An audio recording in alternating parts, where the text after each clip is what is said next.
In the previous programs, based on interviews with pilots, photos and videos, radar confirmation, traces on the ground, and official government declarations, amongst whom are the ex-Soviet Union and the USA, we have concluded that the UFOs understood to be unidentified objects guided by someone extraterrestrial exist. But who are those pilots? There isn't an official reply.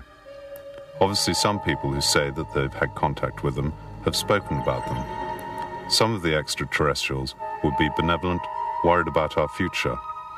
Others would take organic substances from kidnapped terrestrials, a worrying fact. But is the UFO phenomenon new? Not according to numerous experts. The Vedic, Sumerian, Egyptian, Maya, and Aztec texts would talk diffusely about visitors from the stars. And even the circles in the cornfields, revealed in many countries over the last few years, would connect the ancient traditions with messages from faraway civilizations in space. The UFO subject matter is covered by state secrets. What can be hidden behind the curtain of official silence? And why the secret? It is the theme of this last program. We are entering a hypothetical field, certainly, but with many pertinent questions. We base ourselves above all on American materials. What is hidden behind the top secret? Let's start with the official documents. In 1947, General Twining prepared this document for the Pentagon, in which he says that the UFO phenomenon is real, that the objects have the capacity for extraordinary flights, that they're metal, and that they carry out elusive maneuvers which makes one think of an intelligent guide. Their technology and origins are unknown. This document has been recognized thanks to President Carter in the 1980s. The main question is the USA in possession of a fallen UFO? The answer is yes. On the basis of this document, written in 1947 by Edgar Hoover, then chief of the FBI, you can read, "The FBI must have access to the recovered UFOs." Another question is, has the USA recovered alien bodies? On this 1950 memo from an FBI agent to his boss, Hoover, you can read that the military aviation is in possession of 3 small humanoids. This was confirmed in 1983 by Professor Sarbacher, a real witness. He writes, "The material of construction of the UFO was light and resistant. The humanoids had internal organs similar to insects. Suddenly, that is, in 1947, they started to cover up operations. The effective study continued through a secret group called the Majestic 12. In this document, handed over by an anonymous person, you can read about a UFO which fell from the sky at Roswell, with dead aliens on board. But everything has always been officially denied. However, in this 1950 document, the Canadian engineer Smith tells his government that in the USA a secret group led by a Professor Bush has been assigned to study UFOs. That is Majestic 12. We are traveling in the direction of Roswell, New Mexico, where in the distant past of 1947, flying saucers would have fallen and alien bodies recovered. It seems like a science fiction film. Here something unique would have happened. Something absolutely extraordinary. We've tried to reconstruct the facts.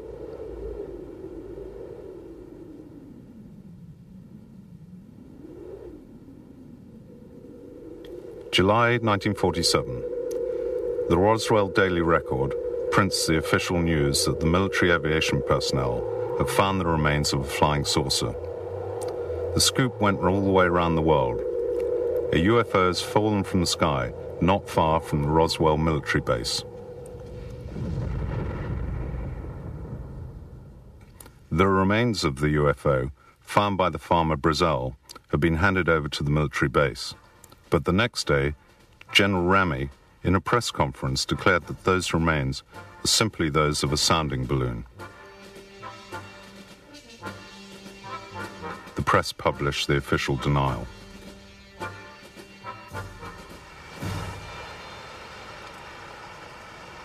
This is Roswell, a quiet rural town, small houses, well-kept gardens, ordinary streets. The military academy verifies the importance of Roswell for the U.S. Army.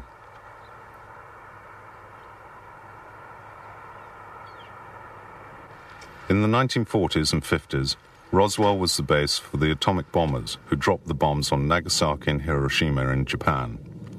What happened near Roswell? Was it a sounding balloon or a UFO? No, it certainly was not a mogul balloon that was picked up in Roswell in 1947.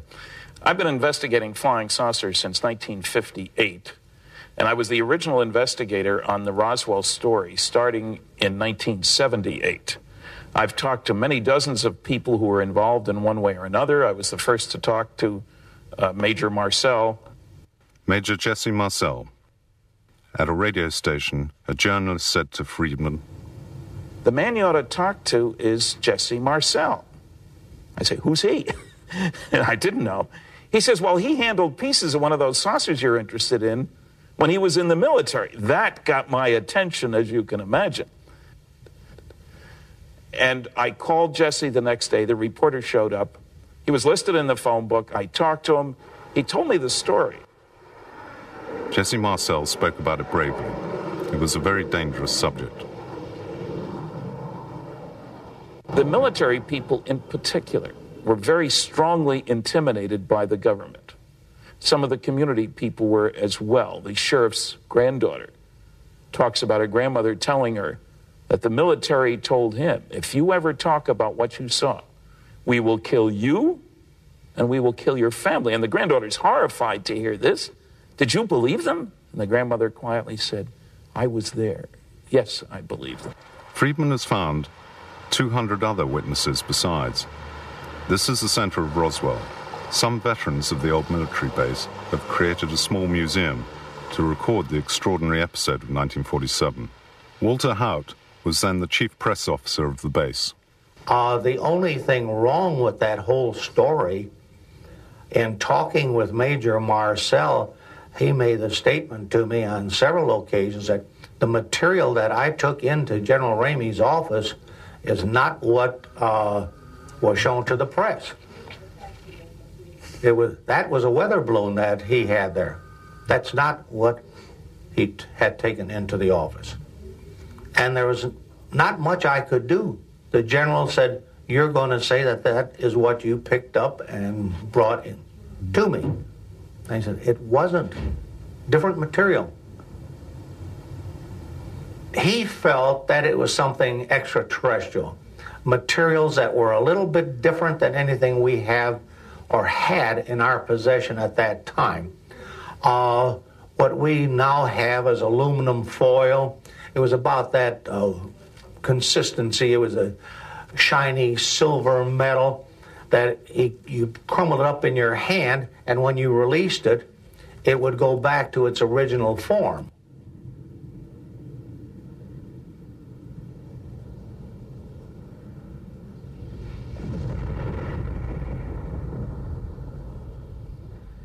After the farmer, Mark Bazell, gave the UFO remains to the base, Major Jesse Marcel inspected the places. He gathered himself pieces of strange material, went home and showed them to his wife and son, who were then 12, and he remembers. There's a lot of pieces of metal and looked like black plastic, sort of like bakelite. There was a lot of foil-like material, like aluminum foil, except it wasn't quite aluminum. At least it certainly didn't look like that to me. It was not highly reflective, but it was just pieces of what looked like aluminum foil, kind of a dull aluminum color. And then there were pieces of I-beam materials that had writing or symbols. The symbols that I saw looked like geometric forms, like circles, triangles, squares, various different geometric shapes. And years later, I talked to my dad about this to see if his recollection was about the same, which it was. We compared notes as to the color, the size, and the general appearance of the symbols. the character of the debris, certainly the symbols that were written across this I-beam, did not look like it was something that came from our own civilization. He was always very certain about that. He never had any doubts in his mind where this came from or where it didn't come from. It did not come from planet Earth, but it came from someplace else. We examined this material for about 15 or 20 minutes in our house there in Roswell. I helped him put it back in the box and load it back in the car, and then he flew the material to Fort Worth Air Base at Carswell. And when he came back the next day, or maybe the day later, I'm not sure exactly the timing here, he told us, to my mother and myself, don't talk about this. This is a non-event, didn't happen. Don't even talk about this with your friends, which I did not. The recovered material was taken from Roswell to the military base at Fort Worth and handed over to General Ramey, who declared that it was the remains of a sounding balloon.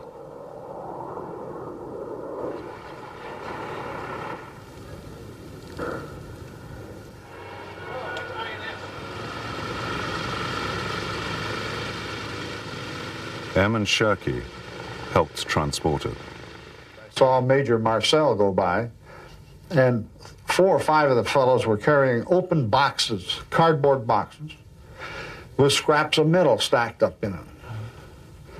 Major Marcel had carrying a box that had the I-beam sticking up in one corner. So I just saw the material. And I knew we sent that aircraft off to Fort Worth. But were extraterrestrial bodies of pilots recovered? Frank Kaufman, of Swiss origin, was then in the Secret Service and stationed at Roswell. He is the only living witness to declare not only to have cleared the area of UFO remains, but also to have recovered 3 of the 5 alien bodies who died in the crash. He won't appear on TV, but he allows us to tell his story. The extraterrestrials are about 1.40 meters tall. They had big eyes, a small nose, and their skin was reddy brown. They seem very human-like. He tells that one of them had eyes looking up to the sky with a sweet and intelligent expression.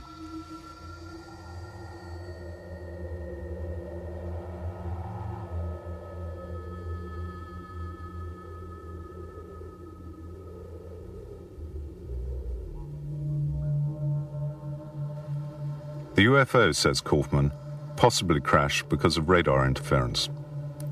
Every trace of the incident has been wiped out when, between 1947 and 48, the military aviation was disassociated from the army. Everything is secret. But now that so much time has passed, he feels the need to talk about it. The extraterrestrials had come down, Kaufman tells us, to see what humankind was doing with the atomic bomb. He says that the Earth is still in danger of nuclear collapse. At that time, Glenn Dennis, who was employed as an undertaker, was asked by the base to provide coffins and ice for children. At the base, Dennis saw the remains of the UFO and met a nurse, an acquaintance of his, at the door of the local doctor's surgery.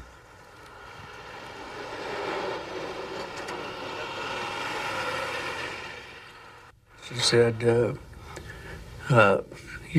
get out of here as fast as you can because you're in a lot of trouble. You will be in a lot of trouble. But then she went on across, and in the meantime, she was having difficult breathing. Next morning, about 11 o'clock, she calls me and said she had to talk to me. She said, we have to get together. She informed me that and this lady was still crying. She was still upset, and her face was all scratched, and her hair was messed up and everything. That she said she hadn't slept all night, and she was, she didn't know what was going to happen. She said that in one crash bag there was 2 very mutilated small bodies, and she explained that they had the hands were severed on one. The doctor would take a long forceps and turn it over. They explained that there was 4 fingers, very fragile. They had little pads on each end of the 4 fingers. And the way the doctors described it, that it looked like there might be little minute suction cups in those pads. Then she explained to me that they had a very large head that were flexible like a newborn child. The eyes were very large. They did not have a bridge. The nose, the face was concave. They had 2 orifices. The mouth was only 1 inch. There was no teeth or tongue. They did not have the ears, as we know. They had 2 ear canals, a double ear canal, not just 1 ear canal. So what she did, the night before, she drew me a small diagram on the back of a prescription pad that she always kept in her uniform there. And she did the best she could on the drawing of the head and the little arms and explaining to me what it was. She gave it to me and told me that she wanted me to have it, but that I would never reveal where I got it. I mean, that her name, she did not want to be involved anymore in this and all. And I gave her a sacred oath that I would not reveal her name. And that was the last time I saw her. I called out the next day, and they said that she was transferred out that afternoon. They don't know where. About 6 weeks later, I get a letter from England. About 6 weeks later, my letter came back, and down on the corner it said return to center. Then it had in the red letters deceased, and it was sent back to me. Following the Roswell controversy at the beginning of 1994, the Republican representative of New Mexico officially asked for explanations from Washington. In September 1994, the reply was given with this document, which confirmed the theory of the sounding balloon, specifying that it had been used to reveal eventual atomic explosions in the ex-Soviet Union. But the document was full of gaps. Besides, all the documents from that distant summer in 1947 have disappeared. Is this just one instance? And this is one of the so many official documents on UFOs released on the basis of the Freedom of Information Law brought in by President Carter in the 80s. Censorship, as you can see, has had a heavy hand. What do they want to hide? It's certain this is biased information, full of gaps, lends itself towards disinformation, speculation. And so the UFO which fell to Earth at Roswell may be one example of many such incidents, most of which have never been officially acknowledged.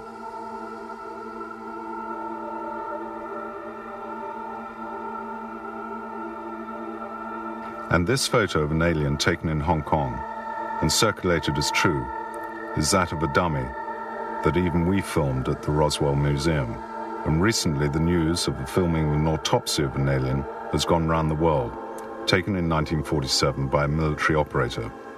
It is the film Santilli, taken from the name of its discoverer. A controversy arose from time to time over this theme, and which has become also very bitter. But is there proof for or against the authenticity of the material? Michael Hessman, a well-known expert, has researched this theme. And so I started a very careful investigation, and today I can say that we discovered a lot of indications that the film very well might be the real thing, but we did not find any indication or any evidence of a fake, of a hoax yet. In the film sequence, you would see even President Truman next to the remains of the UFO and the alien bodies, obviously a state secret. If he has the footage of President Truman, then I believe that would be dangerous for him. And I believe that's what's happened. I believe somebody has said, yes, by all means, go ahead with what you've got. But if you show President Truman on film, you're going to be planted in the desert. But this is just your feeling, or...?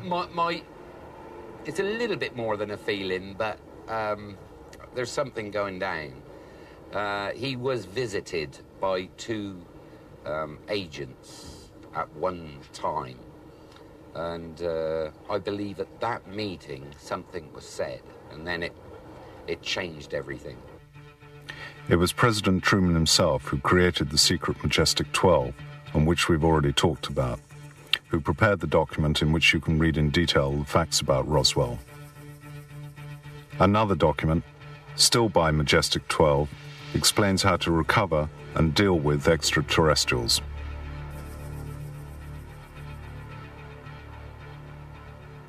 The title is Extraterrestrial Entities and Technology Recovery and Disposal. It says Restricted SOM1-01 Classification, Majestic 12 Group, Special Operations Manual. And in this paper, the government in the United States referred to them as extraterrestrial biological entities. And then the acronym was EBES. The document describes in minute detail the two types of alien known in 1954. The first type is humanoid, similar to an Oriental person. He is 1 meter 60 tall, weighs 50 to 60 kilograms, has a big round head, no hair, pale skin, which is yellowish and thick, small wide Oriental eyes, subtle nose, wide mouth, and strong and muscular physique. The second type is more humanoid, 1 meter 20 tall, 30 kilograms in weight, very big black eyes without eyelashes, no nostrils, 2 nasal apertures, small mouths, pale blue-grey skin. They have no breasts. They have 4 fingers joined by a membrane. The Majestic 12 documents come from an anonymous source. Are they authentic? I've been working on that for 10 years, the Majestic 12 documents. I've been to 15 archives. I worked under security for 14 years, so I've handled thousands of classified documents, wrote some myself. My conclusion is that the briefing document for President Eisenhower dated 18 November 1952, the Truman-Forrestal memo of September 24th, 1947, the Cutler-Twining memo of 1954, and some of these later additions that people haven't seen. I'm convinced that these are genuine. And I think that if any major newspaper, New York Times, Washington Post, London Times, whatever, were to spend the same amount of effort as the Washington Post did on blowing the top off the political Watergate, working on the cosmic Watergate, starting with the MJ-12 documents, starting with people like me who've spent a lot of time, I think they would succeed. Having them have the will to do it is another story. But the MJ-12 documents, certain of them, are genuine. And there are documents which show the existence of a special group, Blue Fly, which was set up for the recovery of fallen UFOs. It seems like it intervened in Mexico, South Africa, Australia, and elsewhere.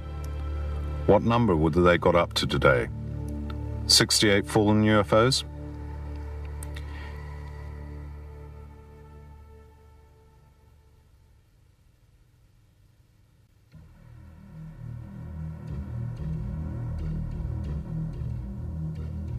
In the 1960s, Sergeant Major Robert Dean was part of the General Staff of NATO.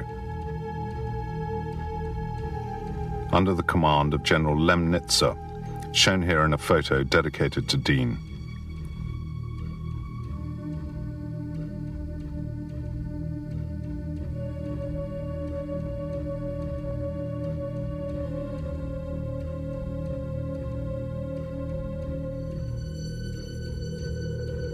NATO often entered into maximum alert because of unknown squadrons, that is UFOs, coming from the communist bloc, had flown over Western Europe, disappearing over Scandinavia. Dean was able to read a fat secret file of NATO on the theme. What were these squadrons? Was it a danger to NATO?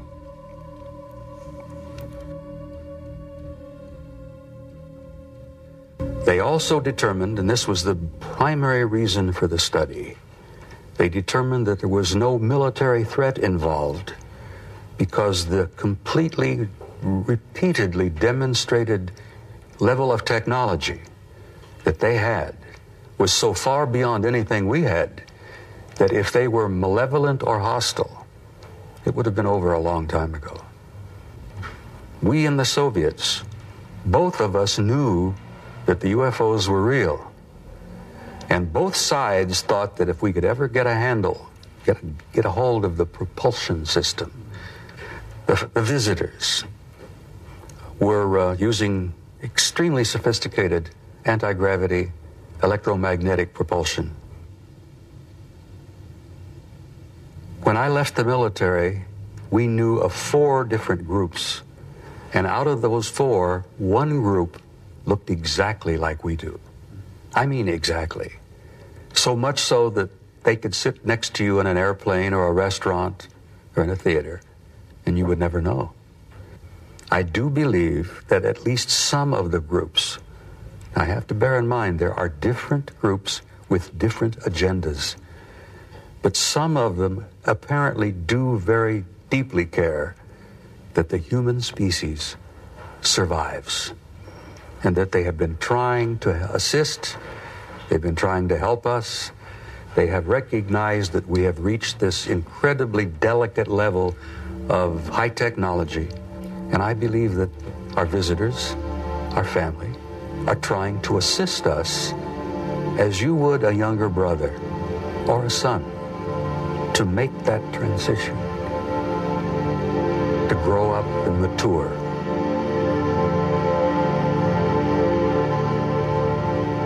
Some level in my government, someone wants me to continue to do what I'm doing because I continually share what I know with people in a non-frightening and a non-threatening way.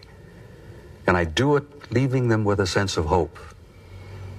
And I think that my government probably wants me to continue to do that because I'm a realist. I'm an old retired soldier.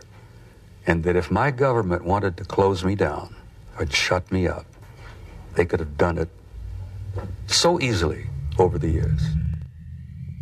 But have you met any visitors? I will not amuse myself with you. I must tell you in all honesty, the answer to your question is yes. But I am not at this moment prepared to go into great detail. But yes, for some time. And I consider them my friends. Do you think that the U.S. government has had contact with the visitors? I have a lot of good friends who are in sensitive positions in government.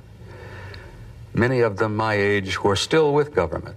Most of my old friends have retired now, but some still work at Langley, at Fort Meade, in different parts of the government. And they say that the evidence is pretty clear that we do have, and we have had for some years, some kind of close interrelationship with at least one, and possibly 2, different groups from out there.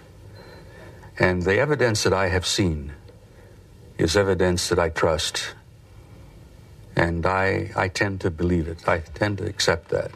I've had too many sources from different directions that have provided me information, which I've accepted as pretty real. We have news that President Eisenhower in 1954 had a meeting with extraterrestrial visitors in the military base of Edward, not far from Los Angeles. He, the president, mentioned it in this letter in 1954. The CBS journalist, Gerald Light, was present at the episode in a private capacity. He writes, "A group of UFOs came down to the base and showed extraordinary capacity to fly, appearing and disappearing in front of dozens of confused scientists."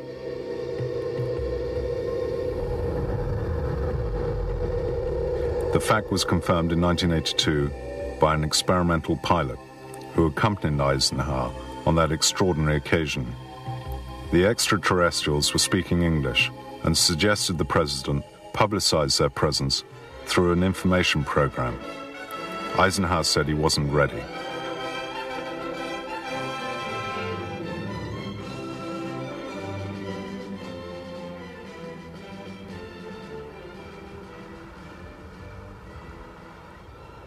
These things are highly improbable without any clear evidence. They took place far from prying eyes, inside military bases, in desolate areas like this.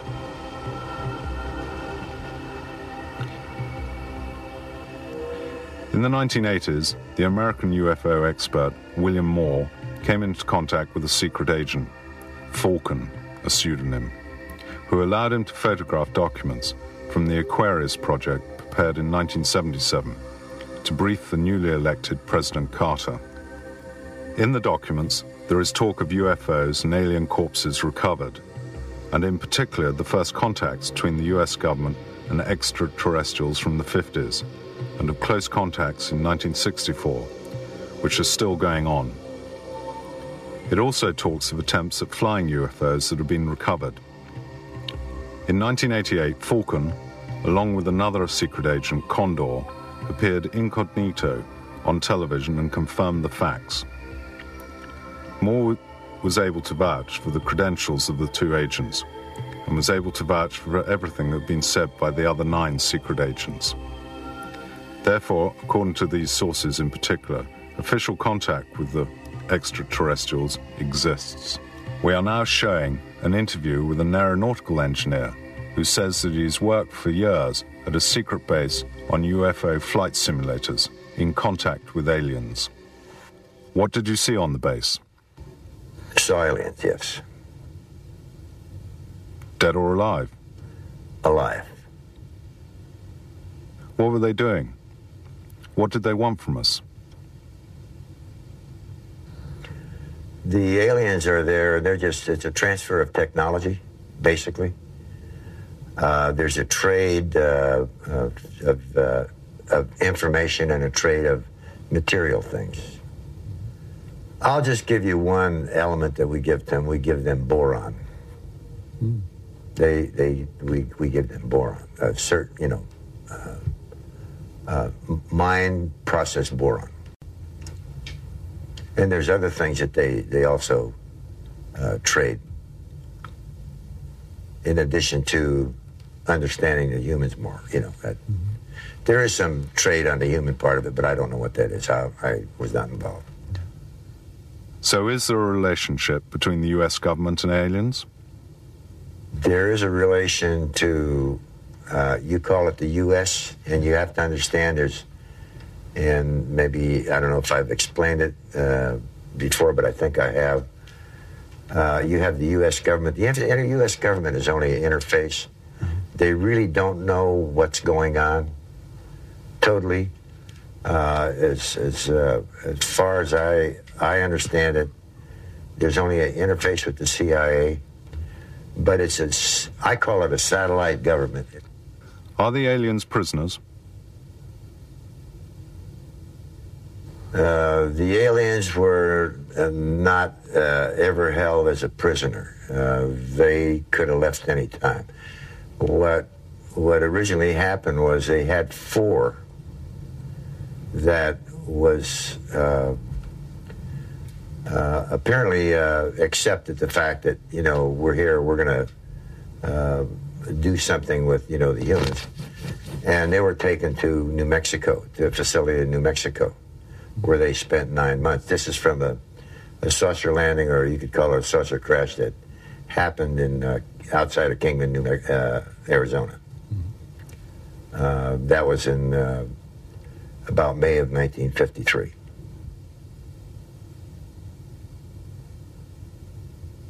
They're in several different places in the States and elsewhere. No, I just don't. I understand there's a place in Australia where they have a certain number of them. But, how many, for example, England and so forth and so on, Puerto Rico, I just wouldn't know. In the skies above Area 51 in Nevada, numerous objects similar to UFOs have been spotted. Are they piloted by Americans? Assembled there. Yes. Assembled there. They might fabricate some parts, but mostly the parts are fabricated elsewhere and shipped into there, flown in, There in the background is Area 51, the most mysterious base in the USA. A long, dusty road, and then hidden behind the mountains, the base. According to engineer Hugh House, there is close collaboration with extraterrestrials, described by him as humanoids of Oriental type with dark skins. And some UFOs are piloted by Americans. Talk about science fiction. But Hugh House is not the only person to believe all this. John Lear, a famous American test pilot, active in CIA operations, holds similar ideas, as do others like Virgil Armstrong, ex-CIA agent. As like engineer Benovitz, who maintains that an extraterrestrial base exists at Puche, New Mexico.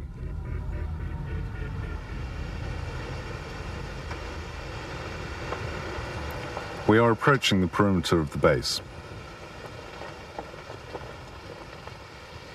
Look at the notices. To go beyond them signifies danger. A van is watching us. Sensors everywhere, surveillance cameras and microphones. On the hill, an observation tower. This is the secret base, seen from a Soviet satellite. A very long runway crosses a salt lake, which hides an enormous underground construction, invisible even to satellites. And these are the photos taken of that base from the neighboring mountains some years ago.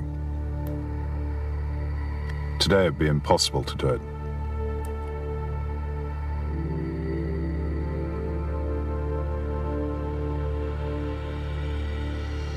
The stealth bomber, the invisible aircraft, was tested at Area 51, as was the Aurora prototype. They seemed to have used alien technology. But also taking off from the base would be UFOs in the classic flying saucer shape. An eyewitness of this is Bob Lazar, an engineer of some time at the base, where his job was to study the propulsion system, a scientific engine. The technology used is anti-gravitational and electromagnetic. These are the plans of the saucer studied by Bob Lazar. It was George Knapp, a famous reporter and researcher from Las Vegas, who discovered Lazar a few years ago. Is it a credible story? Since I've been researching this topic, I've found more than 24 other people who've worked at this base in the 50s, 60s, 70s, and 80s who have given bits and pieces of the same story, all telling me that they've seen these disc-shaped craft out there, some who suggest that they've seen indications that it's of alien origin. They admit that we've probably built our own discs, but that some of these things came from somewhere else. I believe the story. Before leaving the area, an obligatory visit to a nearby hostelry, well known to ufologists, the Alien Inn. Thousands of curious people have come here in search of extraordinary sightings. A tourist tells us. 2 weeks ago, I was coming home from Las Vegas. I was coming down in the other valley, and south of the black mailbox, about 4 miles, I seen an object, flying saucer. It was shaped like a cigar, only flatter. If you know what a hay truck is, it was about two hay trucks long and probably a hay truck and a half high. It was 3 to 4 miles away, and it had lights all over it. It was the color of a dull gray. It was 9:42 in the evening, and there was 2 guard trucks came to us, and they tried to get us to give us our names and addresses and telephone numbers, and we all refused and drove off. And it was there from, I'd say it was in view for at least 5 minutes. And it was jumping up and down like it was having a hard time taking off. And it did this maybe 2 to 3 times, bouncing up and down, and then all of a sudden it just went shh, and it was gone. What about the space missions? Were UFOs never seen? Or other forms of life observed? We show you other documents, which is surprising to say the least. In 1969, Apollo 11 made the first landing on the moon. Let's listen. What is it? We have some explanation for that. We have none. Don't worry. Continue your program. Oh boy, it's really something. It was fantastic here. You couldn't ever imagine this. Roger, we know about that. Could you go the other way? Go back the other way. Well, this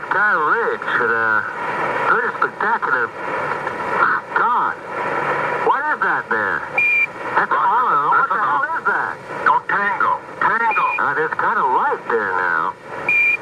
Roger, we got it. We've marked it. Lose communication. Bravo Tango, Bravo Tango. Select Jezebel. Jezebel. Yeah. But this is unbelievable. We call her off. Bravo Tango, Bravo Tango. And these are extraordinary photos of UFOs taken by US missions on the moon.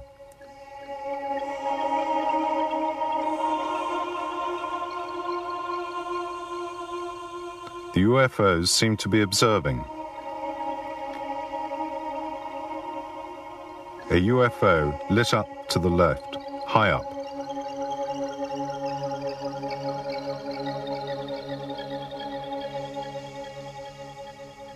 A UFO in the foreground, like those photographed on the ground at Gulf Breeze in the USA.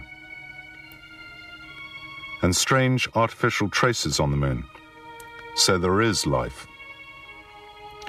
This is a radio recording of the shuttle, decoded and transmitted in clear by mistake. At the Goddard Space Flight Center in Greenbelt, Maryland. We are retransmitting the Space Shuttle air-to-ground communications from Mission 20. This is WA3 NAN.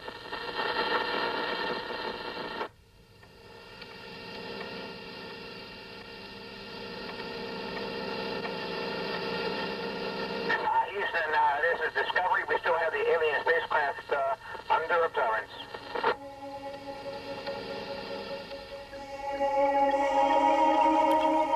Behind the shuttle, a strange light. A mysterious object flashes by and leaves the Earth's atmosphere at extraordinary speed. A UFO or secret weapon from Star Wars?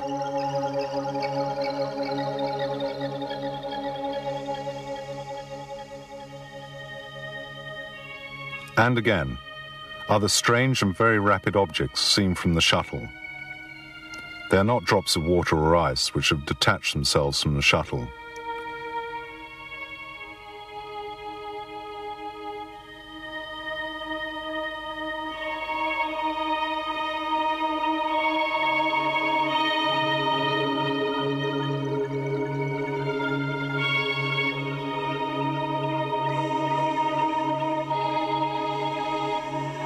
And these strange objects, which seem like microorganisms, are in fact enormous.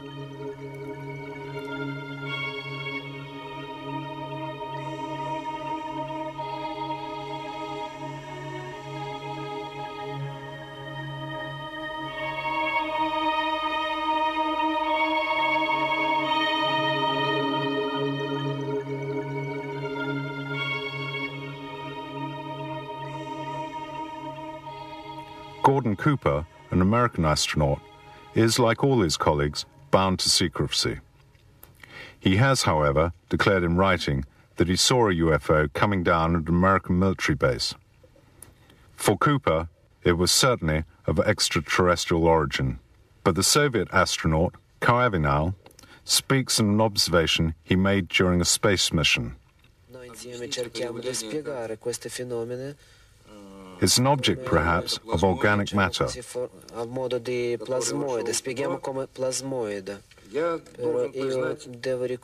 about mysterious.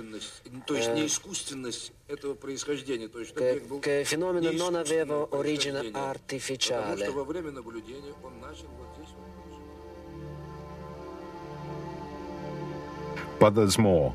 Numerous US and Soviet expeditions have explored the red planet, Mars.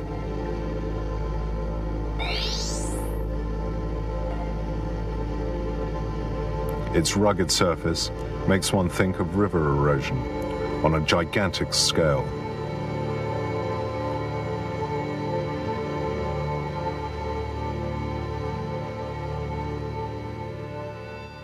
According to the US expert Richard Hoagland, NASA has taken numerous extraordinary photos but has never published them. Photos of an enormous face and of 3 pyramids. Is this evidence of the past?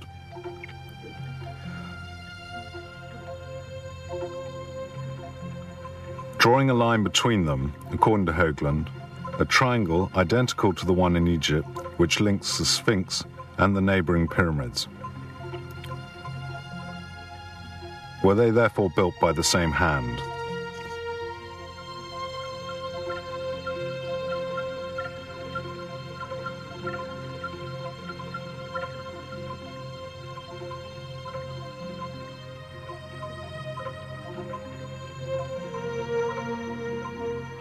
But couldn't these photos be the result of computer enhancement? No, for many specialists they are genuine. It should be noted that all the subsequent expeditions to Mars ended in disaster.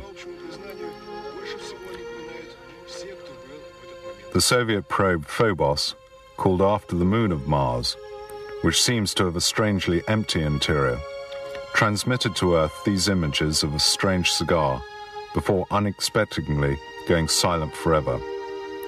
Was it hit or destroyed? These are the other images taken on Mars. Evidence of past life?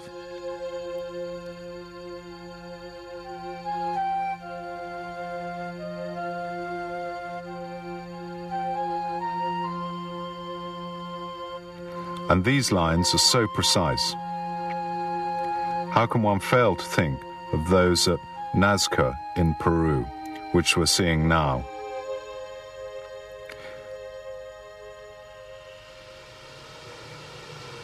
But why the secrecy up until now? At the beginning of 1947, it was certainly to avoid repetition of what happened in 1938, when Orson Welles, during a radio play, announced, "The Martians have landed." Thousands of terrified people fled the cities. Then another motive. It couldn't be admitted that UFOs could violate every defense system. In addition, there was a very strong military interest in extracting from this a technical advantage, whether for the US and our allies or for the Soviet Union. But there was recognition of the problem. The UN Secretary, U Thant, said to the New York Post in 1967 that the most urgent question after Vietnam was that of UFOs.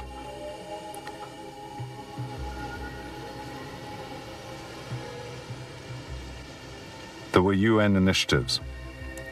A commission specifically on the UFO question was blocked by the US in 1978.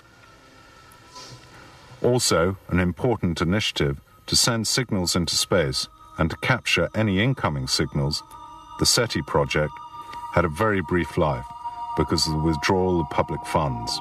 The project continued on a private basis, and it seems that something is coming out of it, the Phoenix Project. SETI has also published very important studies on the effect of an encounter with other civilizations. They want to avoid a repetition of what happened to the peoples of South America at the time of the Spanish conquest. Plans of action have already been studied in detail to proceed in a rational manner and to prevent dangerous political, social, cultural, and religious backlashes.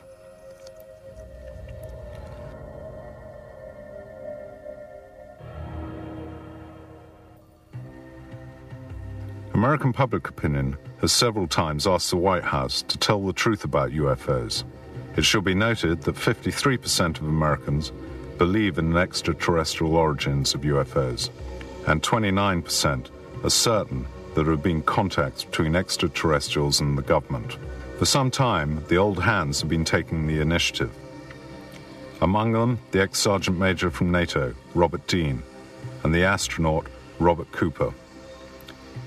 They ask that the military evidence, and not just the American, should be released from secrecy.